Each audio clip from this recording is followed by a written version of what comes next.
India versus Australia কি এক অসাধারণ একটি টেস্ট সিরিজ আমরা দেখলাম। বর্ডার গাভাস্কার ট্রফি এই সিরিজে কিছু দুর্দান্ত পারফরমেন্স করতে দেখেছি। এই সিরিজে অনেক কিছুই ঘটে গিয়েছে। এই সিরিজে অভিষিক্ত একজন প্লেয়ার কোনো এক ছোট্ট ঘটনার মাধ্যমে সে বড় স্টার হতে দেখেছি। ইন্ডিয়ার কিছু লিজেন্ড প্লেয়ারদের বাজে পারফরমেন্সও দেখেছি।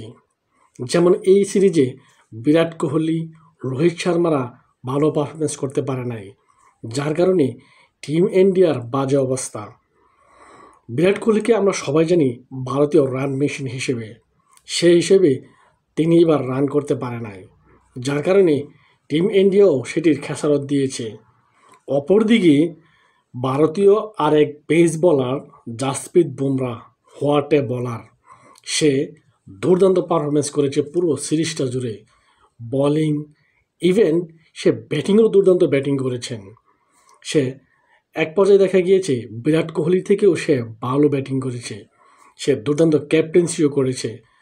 তার সুনাম বলে শেষ করা যাবে না। সে একজন দুর্দান্ত অ্যাথলেটিক বলে আমি মনে করতেছি।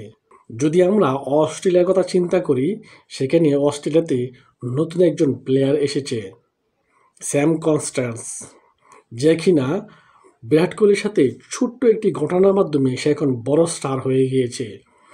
এটা দেখে খুবই ভালো লাগলো।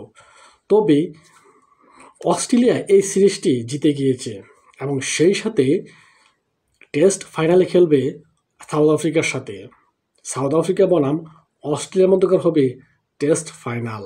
তবে এটা বলাই যায় ভারতকে কাঁদিয়ে অস্ট্রেলিয়া টেস্ট ওয়ার্ল্ড কাপ ফাইনালে উঠে গিয়েছে।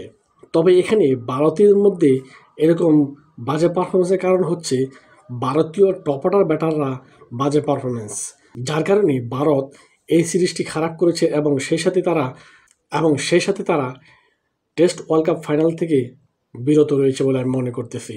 তবে বলাই যায় রোহিত শর্মার টেস্ট ক্যারিয়ার এখানে শেষ হতে যাচ্ছে।